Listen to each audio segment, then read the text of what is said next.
It's a damn good time to be a Halo lore fan, I'd say.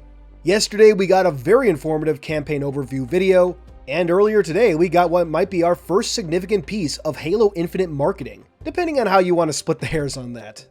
Halo Divine Wind just released a week ago, we have another book and the Encyclopedia to look forward to next year, and today we got yet another Canon Fodder. Though lighter in the content department, this issue is a fairly significant one, as you might have noticed if you check the timestamps for this video. But anyway, let's dive in. Starting things out, this issue opens with links to the recent campaign overview and today's The Banished Rise trailer, which was damn good if you haven't seen it. Incidentally, if y'all are expecting a breakdown, don't hold your breath.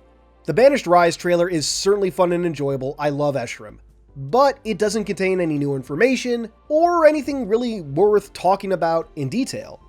Not that that's a bad thing, mind you, but a breakdown of it just wouldn't bring any value to me or to any of you. It's a great trailer on its own, and that's just fine. Grimm also confirms here that Harbinger, the new villain revealed yesterday, is not a Sanshayun prelate. I have a couple ideas on her origins though, which we'll explore in detail in a dedicated video, but for now we can at least put one theory to bed. Closing out this section, we get a look at a couple screenshots from the campaign. Again, nothing to really break down in any detail, but they are gorgeous. Further, something I didn't really discuss yesterday, the skyboxes for Infinite are looking fantastic, a huge step up from last year. Grimm also reminds everyone to be sure to capture all those forward operating bases, as they have, quote, stories to tell. Of course, this references lore collectibles like the already confirmed audio logs, though I suspect there's something more that Grimm might be hinting at. I could be projecting though, so yeah. From there, though, the article shifts to highlight the release of Halo Divine Wind. I'm working on a long-form review at the moment, but for now, you can check out spoiler-free reviews like those from Harspus, Sacred Icon, and myself. I'd also recommend Game Dev Breakdown's interview with Troy Denning, which dives into the writing and collaboration process. And I'm not just saying that because it's featured, I did watch the video before writing the script, so this is a genuine recommendation. If you haven't, I highly recommend picking up a copy of Halo Divine Wind for yourself. It's a great read, a great follow-up to Shadows of Reach, and a great continuation of the Ferret storyline from Halo's Last Light and Retribution. Pick it up in book, ebook, or audiobook formats from your preferred providers. Next up, we have what is probably my favorite aspect of today's Canon Fodder, the release of a PDF version of Halo Sacrifice.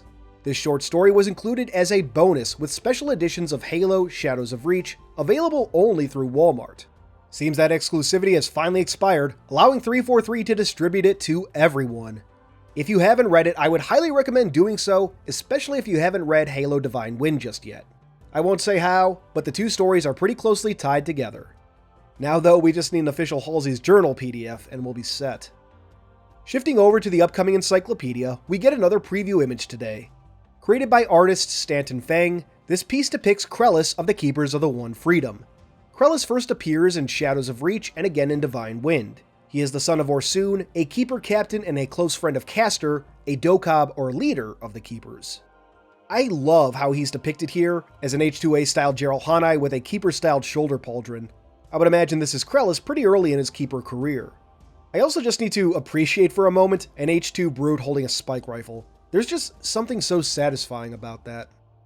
The Halo Encyclopedia is currently slated for release on March 30th, 2022.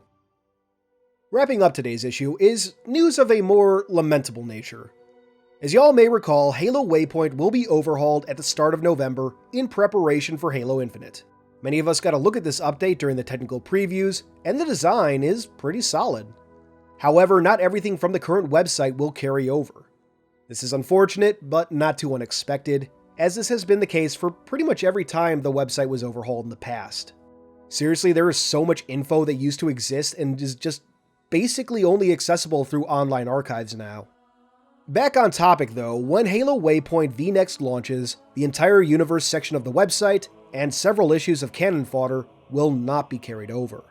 Some key issues of our favorite lore-laden column will carry over, but several will not.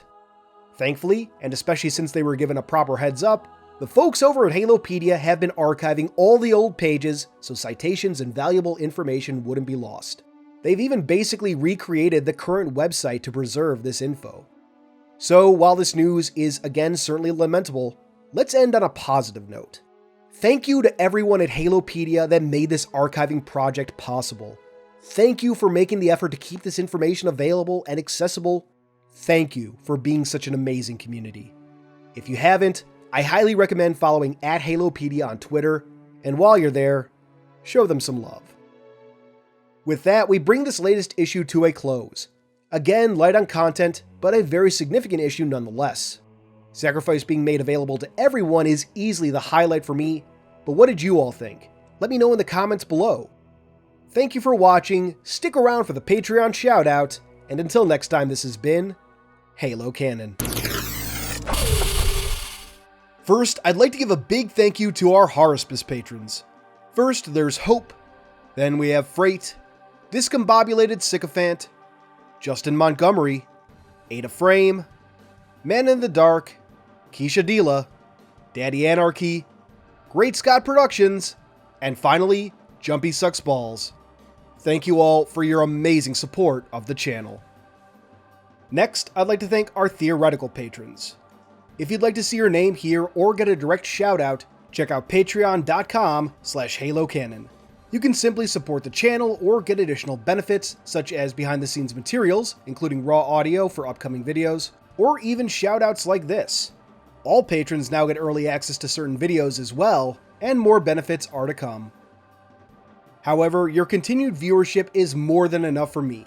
If you enjoyed this video, please consider giving it a thumbs up, and maybe even subscribing to the channel if you haven't already. If you really enjoy this, turn on that notification bell so you can be among the first to see new videos when they release. But for all my fellow Canonites, keep on being awesome.